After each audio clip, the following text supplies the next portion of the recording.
وما غوى وما ينطق عن الهوى إن هو إلا وحي يوحى। আয়াত নাজিল করে রাসূলকে বলা হলো, হে বন্ধু, দিন বিষয়ে মৃত্যু পর্যন্ত আপনি নিজের পক্ষ থেকে একটি কথাও বলবেন না। আপনি কথা বলবেন যদি আমি কথা বলি, আমি আল্লাহ যদি কথা না বলি আপনি কথা বলবেন না। আল্লাহর রাসূল সাল্লাল্লাহু আলাইহি ওয়াসাল্লাম, যিনি 40 বছর জীবনের পরীক্ষা দিয়ে পৃথিবীর তৎকালীন মক্কায় বসবাসকারী প্রতিটি মানুষের হৃদয় জয় করেছিলেন। কি আশ্চর্য বিষয়, যেদিন থেকে মুহাম্মদুর রাসূলুল্লাহ সাল্লাল্লাহু আলাইহি ওয়াসাল্লাম আমার আল্লাহর কথা বলতে শুরু করলেন, আল্লাহর জমিনে আল্লাহর বান্দা আল্লাহর কথা বলতে শুরু করলেন, সেদিন থেকে মুহাম্মদ হয়ে গেল পৃথিবীর সবচেয়ে নিকৃষ্ট মানুষ। শুধু কি নিকৃষ্ট মানুষ, আমার রাসূলকে ওরা নির্যাতন শুরু করলো। সর্বপ্রথম শুরু করলো শারীরিক নির্যাতন। শারীরিক নির্যাতন, আর এই নির্যাতনের বিবরণ আজকে আমি দিব না, ওলামায়ে কেরাম এই বয়ান করেন। শারীরিক নির্যাতন শুরু করলো, যেই শরীরের মধ্যে পৃথিবীর কোনো পোকা মাকড়ের বসার দুঃসাহস আমার আল্লাহ দেননি, ওই শরীরের মধ্যে পৃথিবীর সবচেয়ে নিকৃষ্ট কাফেরদের থুতু নিক্ষেপ করা হতো। আমার ভাইয়েরা, শারীরিক নির্যাতনের বহু ফিহরিস্ত রয়েছে। নির্যাতন করতে করতে যখন স্টিম রুলার চালাতে চালাতে শেষ পর্যায়ে চলে আসছে, দেখে যে না, নির্যাতন করে মুহাম্মদকে তার মিশন থেকে দূরে সরানো যাবে না, এবার মানসিক নির্যাতন শুরু করল। শারীরিক, মানসিক, আর্থিক, সামাজিক, রাষ্ট্রীয় এমন কোনো নির্যাতন নেই যেই নির্যাতন মুহাম্মদ রাসূলুল্লাহর উপর তারা করেনি। আমি মানসিক নির্যাতনের একটি উদাহরণ পেশ করি। রাসূলুল্লাহ সাল্লাল্লাহু আলাইহি ওয়াসাল্লাম দুজন মেয়ে, নবী হওয়ার আগে রাসূলুল্লাহর এক চাচা আবু লাহাব, এই আবু লাহাবের 2 ছেলের কাছে বিবাহ দিয়েছিলেন। নবীজি যখন তার দাওয়াতি মিশন বন্ধ করছেন না, তখন আবু লাহাব তার 2 ছেলেকে ডাক দিয়ে বলল, তোরা আমার সুসন্তান না কুসন্তান? আবু লাহাবের 2 সন্তান বলে, বাবা আমরা আপনার সুসন্তান। আবু লাহাব বলে, তাহলে আমার নির্দেশনা হলো এই মুহূর্তে তোরা তোদের 2 ভাইয়ের স্ত্রীকে তোরা তালাক দিয়ে দে, মুহাম্মদের কাঁধে বিধবা 2জন মেয়ে তার কাঁধে উঠিয়ে দে। আবু লাহাবের নির্দেশনা মেনে 2 সন্তান এট আ টাইম, এক মুহূর্তের মধ্যে তাদের স্ত্রীদেরকে তালাক দিয়ে আল্লাহ রাসূলের কাঁধে 2জন মেয়েকে, বিধবা মেয়েকে উঠিয়ে দিলেন। তারপরও নবীজি তার মিশন থেকে যখন দূরে সরছেন না, এবার আবু জাহেল মক্কার নেতৃস্থানীয় সকলকে দাওয়াত দিল, বলল তোমরা সবাই দারুন নাদওয়াতে আসো। দারুন নাদওয়া আপনারা জানেন মক্কার পরামর্শ গৃহ, কিন্তু সেখানে কিন্তু সকলে যেতে পারতো না, ওলামায়ে কেরাম জানার কথা। দারুন নাদওয়াতে পরামর্শ দেবার জন্য যেতে হলে কিছু বিশেষ গুণ লাগতো। 1 নম্বর হলো বয়স লাগতো 50 বছর। কত বছর? 50 বছরের কম বয়সের কেউ দারুন নাদওয়ায় পরামর্শ দিতে যেতে পারত না। 2 নম্বর, জ্ঞান গরিমায় তৎকালীন মক্কার মধ্যে তারা উল্লেখযোগ্য হতে হবে। শুধুমাত্র একজন ব্যক্তির জন্য তারা আইন পরিবর্তন করেছিল, তার নাম ছিল আবু জাহাল। 25 বছর বয়সে দারুন নাদওয়ার সে একজন সদস্য হয়েছিল। কারণ বাবা আব্দুল মুত্তালিব সন্তানের বিচক্ষণতা, বুদ্ধি, বিবেক এগুলো দেখে সন্তানকে বলেছিল, বাবা তোমার নাম কিন্তু আমি যেটা রেখেছি সেই নাম থেকে তোমাকে ডাকবো না, তোমার নাম হলো আবুল হাকাম। কিন্তু পরবর্তীতে ইসলামিক জ্ঞান থেকে দূরে থাকার কারণে, আল্লাহর রসুলের সাথে বেয়াদবি করার কারণে আমার আল্লাহ রসুলের মুখ থেকে বের হয়ে গেল, ওকে কে আবুল হাকাম বলেছে? ও তো আবু জাহাল। কিয়ামত পর্যন্ত মানুষ তার নাম আবু জাহালই জানবে, আবুল হাকাম বলে কেউ তাকে ডাকবে না। আবু জাহাল দারুন নাদওয়াতে একটি মিটিং ডাকলো, মিটিংয়ের আহ্বান করলো। বুখারী শরীফের মধ্যে বিস্তারিত আলোচনা আছে। আবু জাহেল বলল, এই মিটিংয়ের সভাপতিত্ব আমি করব, আর এই মিটিংয়ে অংশগ্রহণ করতে পারবে ওই সকল ব্যক্তিবর্গ যারা মুহাম্মদের বিরুদ্ধে আছে, অর্থাৎ মুহাম্মদের বিরোধিতা যারাই করে তারাই আজকে এই মিটিংয়ে অংশগ্রহণ করতে পারবে। মক্কার যতগুলো আছে দুষ্ট সবগুলো হাজির। মিটিং শুরু হবে, ঠিক ওই মুহূর্তে একজন বৃদ্ধ লাঠি ভর করে দারুন নাদওয়ার দরজার মধ্যে দাঁড়াইছে। আয়েশা আবু জাহেলরে বলে, আবু জাহেল, আমি কি ভিতরে ঢুকতে পারি? আবুল হাকাম, আমার কি ভিতরে ঢোকার পারমিশন আছে? আবু জাহেল বলে, না, তোমার পারমিশন নাই। তুমি কে? মান আনতা ইয়া আম্মি, চাচাজান আপনার পরিচয়টা আগে বলেন, কারণ মক্কার যারা মুহাম্মদের বিরোধিতা করে সকলকেই কম বেশি আমি চিনি, কিন্তু এই চেহারার বুড়া মানুষ তো আমি কোনোদিন দেখি নাই। আপনি কোত্থেকে আসছেন আগে পরিচয় দেন, এরপরে ঢোকার বা না ঢোকার ও পারমিশন পরে পাবেন। বৃদ্ধ ব্যক্তি আবু জাহেলকে বলে, আনা শাইখুম মিন নাজদ, আমি অনেক দূর নাজদ শহর থেকে আসছি।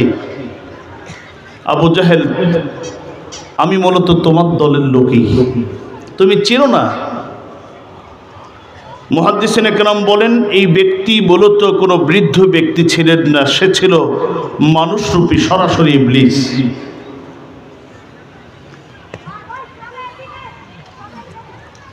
আবু জাহেল বৃদ্ধকে পারমিশন দিলেন, ঢোকেন, ভিতরে আসেন। ভিতরে ঢুকলো। ঢোকার পরেই আবু জাহেলকে বলে, বাবা, তোমার বয়স তো কম, বাইসে থাকলে আরো অনেক মিটিং পরিচালনা করতে পারবা, আজকের মিটিংটা আমাকে একটু পরিচালনা করতে দাও না। আবু জাহেলকে, কি বিপদে বললাম, চিনি না জানি না, আজকের মিটিং তো সাধারণ মিটিং না, আজকের মিটিংয়ের শিরোনাম হলো মুহাম্মদের বিষয়ে আজকে চূড়ান্ত সিদ্ধান্ত গ্রহণ করা হবে। লোকরে চিনি না জানি না, মিটিংয়ে ঢুকতে চাইলো, ঢোকার পারমিশন দিলাম, এখন মিটিং পরিচালনারও পারমিশন চায়, কোন বিপদেই পড়লাম। তো বুড়াকে বলে, বাবা, মিটিংটা তো খুব গুরুত্বপূর্ণ, আজকে মিটিংটা আমরা পরিচালনা করতে চাই। বুড়ায় বলে, বাবা, বাইসে থাকলে তুমি আগাম আরও করতে পারবা, আজকের আকামটা আমাকে করতে দাও।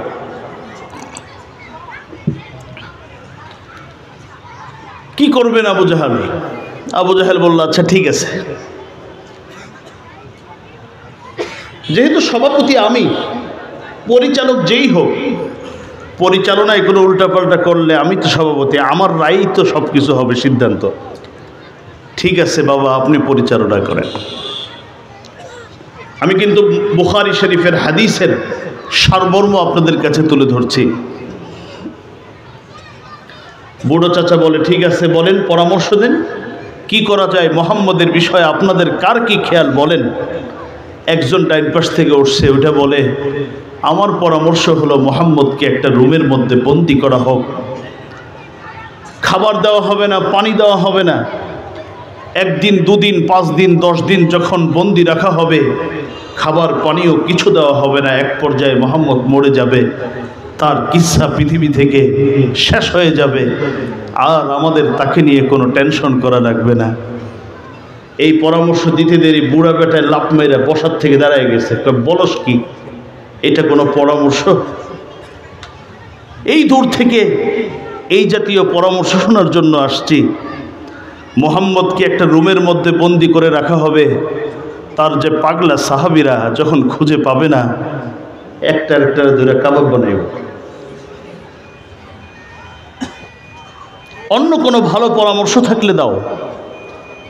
এবার দ্বিতীয় আরেকজন দাঁড়াইছে, দাঁড়ায় বলে আমারও একটা পরামর্শ। কি পরামর্শ তোমার? আমার পরামর্শ হলো মুহাম্মদকে যে কোনো ক্রমে মক্কার মধ্যে থাকতে সুযোগ দেওয়া যাবে না, তাকে মক্কা থেকে বাহির করে দেওয়া হোক। সে তার মিশন, তার যা মনে চায় তা করুক, কিন্তু মক্কার মতো পবিত্র জায়গায় এর মতো এরকম অপবিত্র মানুষ রাখা যাবে না। মক্কার মতো পবিত্র জায়গায় আবু জাহেল উতবা সাইবারা থাকতে পারবে, মুহাম্মদ থাকতে পারবে না। যা মনে চায় তা করুক, কিন্তু মক্কার বাইরে গিয়ে করুক। এইবার তো বুড়ায় এমন খেপা খেপছে, কয়ে কষ কি তোরা? আগেরটা তো পরামর্শ না, এটা পরামর্শ জাতো না। মুহাম্মদ মক্কার মধ্যে তার মিশন পরিচালনা করছে, আর আমরা সবাই তার বিরোধিতা করছি। তারপরেও দিন দিন শুধু মুহাম্মদের দল ভারী হচ্ছে। একবার চলে যায় আমার সন্তান, একবার চলে যায় আমার স্ত্রী, একবার চলে যায় আমার ভাই, একবার চলে যায় আমার গোলাম। আর যদি নীরবে নির্বিঘ্নে তার মিশন পরিচালনা করে, তাহলে তো কিছুদিনের মধ্যে দেখবি আমাদের ডাইনবামে কেউ আর নেই, সব ওর দলে গিয়ে যোগ দিবে। আর বিশাল সৈন্য সামন্ত নিয়ে মক্কার মধ্যে আসবে। সুতরাং এটাও কোনো পরামর্শের মধ্যে পড়ে না। এবার ডাইনবামে তাকায়, আর কেউ পরামর্শ দেয় না, তো বারবার আর চোখে আবু জাহেলের দিকে তাকায়। কারণ ইবলিস তো জানে পৃথিবীতে কার পিছনে তার সবচেয়ে বেশি মেহনত। ইবলিস জানে না কার পিছনে তার বেশি সাধনা, কার পিছনে বেশি পরিশ্রম। তো ইবলিস তো জানে যে আবু জাহেলের পিছনে সবচেয়ে বেশি মেহনত করছে। তা আবু জাহেল জিজ্ঞেস করে, তোমাদের কোনো পরামর্শ আছে? আবু জাহেল বলে, হ্যাঁ আমার একটা পরামর্শ আছে। কি পরামর্শ? আমার পরামর্শ হলো, আমরা মুহাম্মদকে অনেক লোভনীয় প্রস্তাব দিয়েছি, তার মিশন বন্ধ করার জন্য প্রস্তাব গ্রহণ করেনি। শারীরিক নির্যাতন করেছি, মিশন বন্ধ করেনি। মানসিক নির্যাতন করেছি, মিশন বন্ধ করেনি। আর্থিক, সামাজিক, রাষ্ট্রীয় নির্যাতন করেছি, মিশন বন্ধ করেনি। এখন একমাত্র আমার প্রস্তাব হলো, এই জমিনের উপরে, আসমানের নিচে মুহাম্মদ নামে কোনো কিছু রাখা যাবে না। তাকে হত্যা করা ছাড়া দ্বিতীয় কোনো পথ আমার কাছে নাই। এই কথা বলতে দেরি, বুড়ায় লাভ দিয়ে এতক্ষণ পরে একবার বাপের বেটা। এরকম একটা পরামর্শ শোনার জন্য এসেছি। এখন তো আর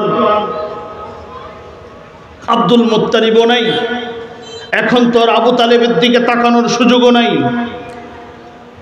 এখন হলো মুহাম্মদকে এই পৃথিবীর মানচিত্র থেকে মুহাম্মদের নামটা মুছে দেওয়ার সময়। দরজা কিন্তু এখনো বন্ধ, মিটিং এখনো শেষ হয়নি। আমার আল্লাহ রাব্বুল আলামিন সূরাতুল আনফালের আয়াত নাযিল করেন, وَإِذْ يَمْكُرُ بِكَ الَّذِينَ كَفَرُوا لِيُثْبِتُوكَ أَوْ يَقْتُلُوكَ أَوْ يُخْرِجُوكَ وَإِذْ يَمْكُرُ بِكَ الَّذِينَ كَفَرُوا لِيُثْبِتُوكَ أَوْ يَقْتُلُوكَ أَوْ يُخْرِجُوكَ وَيَمْكُرُونَ وَيَمْكُرُ اللَّهُ وَاللَّهُ خَيْرُ الْمَاكِرِينَ।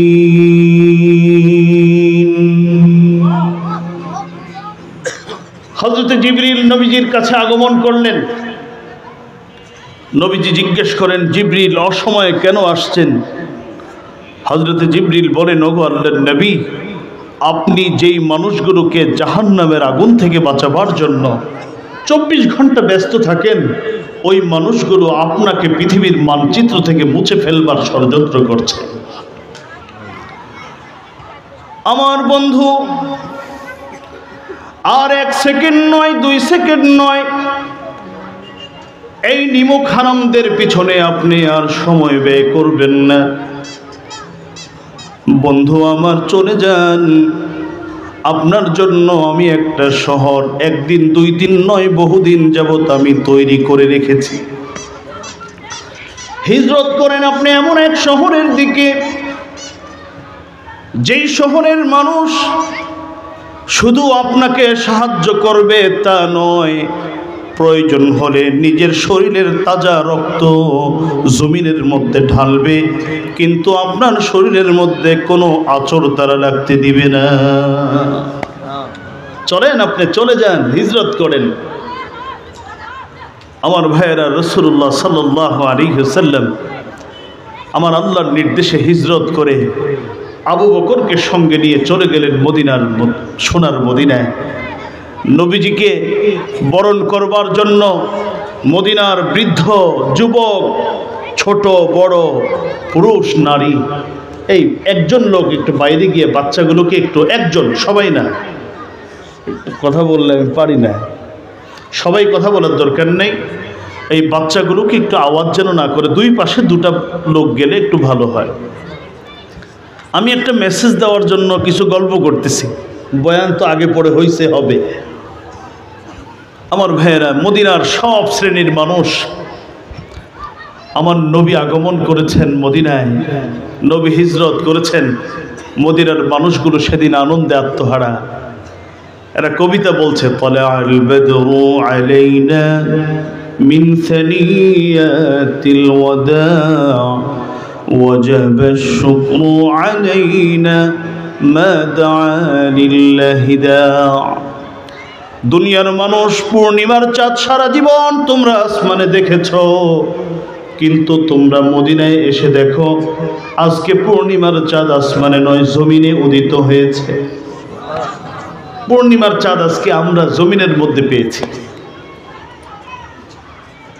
মদিনার প্রত্যেকটা মানুষ সেদিন চেয়েছিল এই ইতিম নবী ঘর বাড়ি মাতৃভূমি ছেড়ে এসেছেন।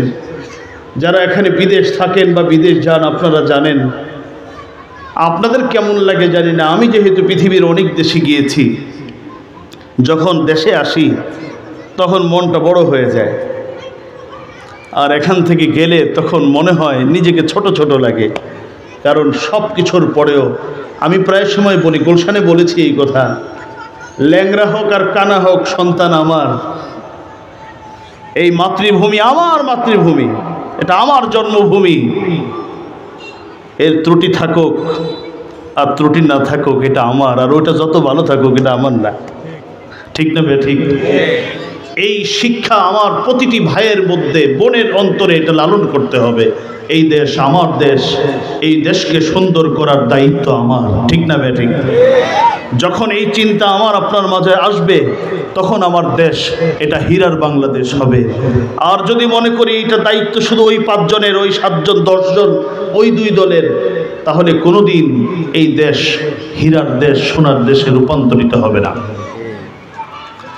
আমার ভাইয়েরা, মদিনার সবগুলো মানুষ রাসূলুল্লাহকে মেহমান বানাবার জন্য, কারণ জন্মভূমি হারিয়েছেন, ঘর হারিয়েছেন, নিকট আত্মীয় হারিয়েছেন, কেউ নাই, সবাই চান যে মুহাম্মদ রাসূলুল্লাহ আমার ঘরে উঠবেন। নবীজিকে সবাই টানাটানি করেন, নবীজি বলেন আমাকে টানা হেসড়ে করো না, বরং আমার বাহনটাকে ছেড়ে দাও।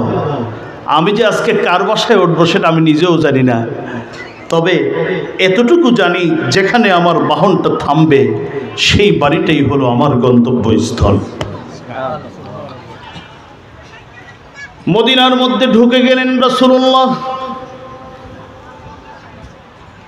ভাইরা আমার, আস্তে আস্তে করে গিয়ে সেই ঐতিহাসিক কুবা মসজিদের পাশে, কুবা এলাকায় রাসূলুল্লাহ সাল্লাল্লাহু আলাইহি ওয়াসাল্লাম সাহাবী হযরতে আবু আইয়ুব আল আনসারী রাদিয়াল্লাহু তাআলা আনহুর বাড়ির কাছে গিয়ে থামলেন। আমার ভাইয়েরা, আবু আইয়ুব আনসারীর বাড়ির অনেক বড় ইতিহাস রয়েছে। এই বাড়ি কোন বাড়ি, কোত্থেকে আবু আইয়ুব আনসারীর বাড়িতে কেন নবীজির বাহন সেখানে থামলেন, কারণ কি, তাফসীরের কিতাবের মধ্যে বিস্তারিত এসেছে। আপনারা যারা কোরআন পড়েন, এখানে অনেক হাফেজ আলেম আছে।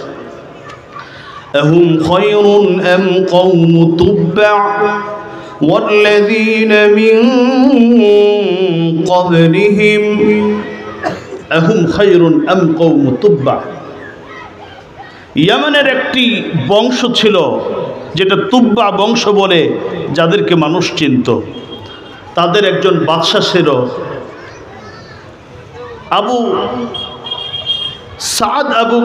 আবু সাদ কুরাইব, এরকম গালিবান এরকম কাছাকাছি নাম হবে। সে তুব্বা বংশের নেতা। তার চরিত্র ছিল যে কোনো দেশ দেখলেই তার ওই দেশ দখল করতে মনে চাইত। কোনো একদিন মদিনার পাশ দিয়ে ভ্রমণ করছেন, মদিনার সবুজ শ্যামল দৃশ্য দেখে লোভ লাগছে। সৈন্য সামন্তদেরকে গিয়ে বলল, আমার এই দেশটা দখল করতে মনে চায়। সবাই বলল, জাহাপনা ঠিক বলছেন, চলেন আমরা সবাই গিয়ে দখল করি। বিশাল সৈন্য সামন্ত নিয়ে মদিনার উপর আক্রমণ করল। মদিনার উপর আক্রমণ করছে, সারাদিন মদিনার মানুষদের সাথে যুদ্ধ করে। কেন? মদিনার মানুষদেরকে মদিনা থেকে বের করে দিয়ে মদিনা দখল করবে। দিনের বেলা যুদ্ধ হয়, সন্ধ্যা হলেই মদিনার মানুষেরা এই যোদ্ধাদের জন্য, এই মুসাফিরদের জন্য রকমারি খাবার দস্তরখানে বিছায় বলে, আপনারা দূর থেকে আসছেন আমাদের দেশ দখল করার জন্য, এখানে তো আপনাদের কেউ নাই, খাবার দাবার খাইবেন কই থেকে, আমাদের খানা মেহমানদারি গ্রহণ করেন। শুধু তাই নয়, রাতের বেলা কোথায় ঘুমাবেন? মরুভূমির মধ্যে ঘুমানো নিরাপদ নয়, আমরা আমাদের ঘরগুলো খালি করে দিচ্ছি। রাতের বেলা ঘুমান, সকালবেলা আবার যুদ্ধে আপনাদের সাথে সাক্ষাৎ হবে। একদিন দুই দিন এমন দেখার পরে তুব্বা বংশের বাদশা বলছে, কি খবর, কাগর লোকে যুদ্ধ করতে আইলাম, আসছি এদেরকে ঘর বাড়ি থেকে, ভিটা বাড়ি থেকে তাদেরকে উৎখাত করার জন্য, উচ্ছেদ করার জন্য। আর এরা আমাদের মেহমানদারির ব্যবস্থা করে, আবার নিজেরা কষ্ট করে থেকে আমাদের জন্য রাতে থাকার ব্যবস্থা করে। এগুলো মানুষ না ফেরেশতা? বাদশার সেই সফরে প্রায় 400 আলেম ছিল। কয়শো আলেম? প্রায় 400 তাওরাতের আলেম ছিল। যতটুকু অথেন্টিক শুধু অতটুকু আপনাদেরকে বলছি। এই 400 আলেম, এদের মধ্য থেকে 2-4 জনকে ডাক দিয়ে বলল, বাদশা বলল, আচ্ছা এ কোন জাতির বিরুদ্ধে যুদ্ধ করতে আসলাম? সারাদিন যাদের বিরুদ্ধে আমরা যুদ্ধ করি, সন্ধ্যাবেলা তারা আমাদের মেহমানদারি করে, রাতের বেলা আমাদের থাকার ব্যবস্থা করে, এরা তো মানুষ না মনে হয়। তাওরাতের আলেমরা বলে দিল, জাহাপনা এরা মানুষ, কিন্তু আমার আপনার মতো মানুষ না, এরা সোনার মানুষ। এটা ইয়াসরিব, যদিও এটার নাম এখন ইয়াসরিব, কিন্তু এই নামটা একদিন হয়ে যাবে মদিনা, মদিনাতুর রাসূল সাল্লাল্লাহু আলাইহি সাল্লাম। জাহাপনা আপনি ভুল জায়গায় পাওয়ার অ্যাপ্লাই করতে এসেছেন। আপনি যেই জায়গায় পাওয়ার খাটাতে, ক্ষমতা দেখানোর জন্য এসেছেন, এই জায়গাটা নির্বাচন করতে আপনি ভুল করেছেন। সব জায়গায় পাওয়ার দেখানো ঠিক না। জাহাপনা আপনি হয়তো জানেন না, আমরা তাওরাতে পড়েছি, এটাই হলো সেই সোনার মদিনা, যেই সোনার মদিনায় বিশ্বনবী রাহমাতুল লিল আলামিন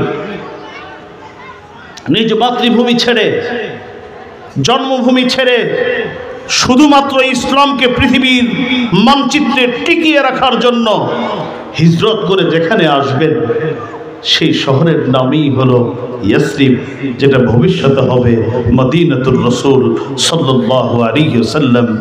জাহাপনা আমাদের পরামর্শ হলো যুদ্ধটা বন্ধ করেন, বেশি পাওয়ার ক্ষমতা দেখাইলে ক্ষমতা টিকবে না। জাহাপনা বললেন, ঠিক আছে, এই সেনাপতি বন্ধ কর, যুদ্ধ লাগবো না, চলো আমরা সবাই চলে যাই। আমার ভাইয়েরা, এবার ওলামা ইকরাম যারা ছিলেন তাওরাতের আলেম, এই 400 আলেম একসাথে এসে বাদশাকে বললেন, যাবো না, আপনারা তো চলে যাবেন, চলে যাওয়ার নির্দেশনা এসেছে, আপনার কাছে একটা ফরিয়াদ জানাবার জন্য আমরা এসেছি। কোনোদিন আপনার কাছে কোনো কিছু চাইনি, শুধুমাত্র আপনি ভুল পথে গেলে আপনাকে শুধরাবার চেষ্টা করেছি। আজকে আপনার কাছ থেকে একটা দাবি আমরা সবাই রাখতে এসেছি, যদি আপনি মেহেরবানি করে আমাদের দাবিটা পূরণ করেন, সারা জীবন আমরা আপনার কৃতজ্ঞ থাকব। জাহাপনা জিজ্ঞেস করলেন, কি তোমাদের দাবি? 400 আলেম একসাথে বললেন, আমাদের বেশি কোনো দাবি নেই, আমাদের দাবি একটাই, আমরা আর ইয়ামানে যেতে চাই না, আমরা এই ইয়াসরিব, যেটা ভবিষ্যতে মদিনাতুর রাসূল হবে, আমরা এই শহরেই জীবনের বাকি সময়টা কাটিয়ে দিতে চাই। কারণ এখানেই নবী আসবেন, এখানেই নবী ইন্তিকাল করবেন, মক্কা বিজয় হবে, কিন্তু নবীজি আর কোনোদিন মক্কায় যাবেন না, এখানেই দাফন হবে। কাল কিয়ামতের ময়দানে বিশ্বনবী রাহমাতুল্লিল আলামিন এখান থেকেই উঠবেন, হাসরের ময়দানের দিকে যাবেন। আমরা চাই সেদিন নবীর পাশে আশপাশে থেকে আল্লাহর আদালতে হাজির হব।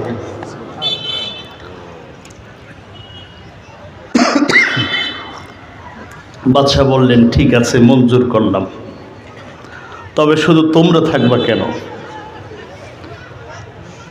শুধু তোমরা কেন থাকবা? আর কোথায় থাকবা তোমরা? তোমাদের তো কেউ নাই।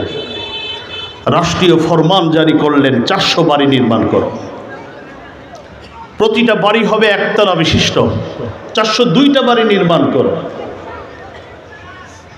401টা বাড়ি হবে একতলা বিশিষ্ট বিল্ডিং, আরেকটা বাড়ি হবে 2 তলা বিশিষ্ট। 401টা বাড়ির 400টা আপনাদের 400 জনের জন্য, আর একটা আমার জন্য। আর যে 2 তলা বাড়িটা নির্মাণের নির্দেশনা দিলাম, এটা হলো সেই ইয়েতিম নবীর জন্য, যিনি দ্বীনের জন্য, ইসলামের জন্য, এই পৃথিবীতে আমার আল্লাহর কথা সমুন্নত রাখার জন্য, যিনি ঘর বাড়ি মাতৃভূমি সব ছেড়ে কাবাতুল্লাহর মতো শান্তির জায়গা পর্যন্ত ছেড়ে যিনি আসবেন, কোথায় উঠবেন তিনি? এই জন্য আমি দোতলা একটা বাড়ি নির্মাণের নির্দেশ দিলাম।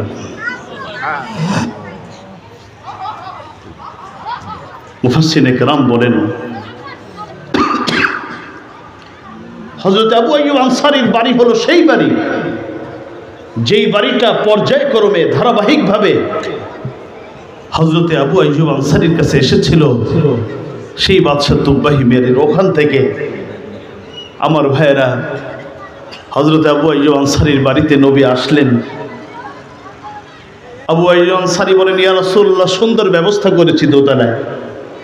নবীজি বলেন, আবু আইয়ুব আনসারী, তুমি তোমার পরিবার নিয়ে উপরে থাকো, আমি নিচে থাকবো, ফজর নামাজে দেখা হবে।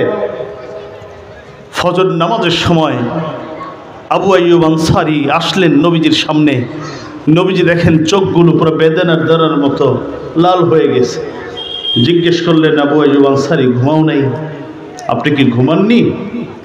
হযরত আবু আইয়ুব চোখের পানিটা ছেড়ে দিয়ে বললেন, ইয়া রাসূলুল্লাহ, কেমন করে ঘুমাবো?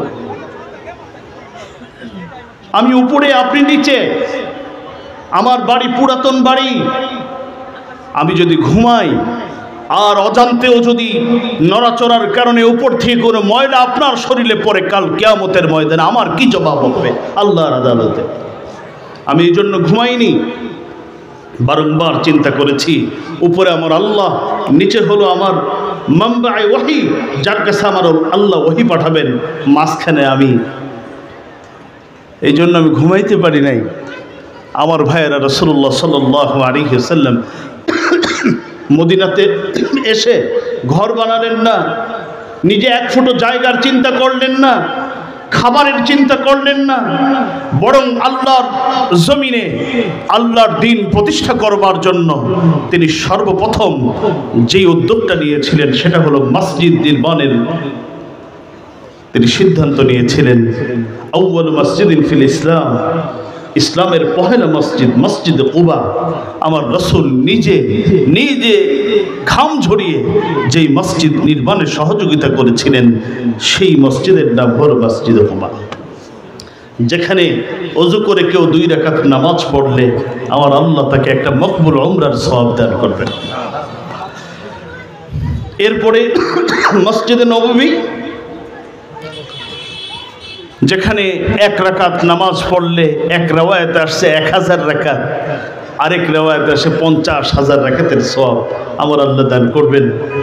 এই মসজিদে নববীকে রেখে বুখারী শরীফের আরেক রিওয়ায়াত আসছে যে নবীজি প্রায় সময় মসজিদে নববীর 50,000 রাকাতের সওয়াবকে বাদ দিয়ে তিনি মসজিদে কুবায় চলে যেতেন। এটারও বিশাল কারণ আছে, যেহেতু এখানে ওলামায়ে কেরাম তলাবায়ে আজিজ আছে, ভালো করে শুনে রাখবেন। নবীজি ছোটবেলা থেকেই মন খারাপ লাগলে সান্ত্বনার জন্য তিনি কাবা ঘরের পাশে চলে যেতেন, তওয়াফ করতেন, আমার নবীর মন ভালো করে দিতেন আমার আল্লাহ। তো মদিনাতে যখন আসলেন, দিন প্রচার করতে শুরু করলেন। মক্কায় তো নবীকে কষ্ট দিত মক্কার কাফের মুশরিকরা, মদিনায় নবীজিকে কষ্ট দিতে শুরু করলো মুসলমানের চিরশত্রু ইহুদিরা এবং মুনাফিকরা। নবী কষ্ট যখন বেশি পেতেন, কোথায় যাবেন নবীজি?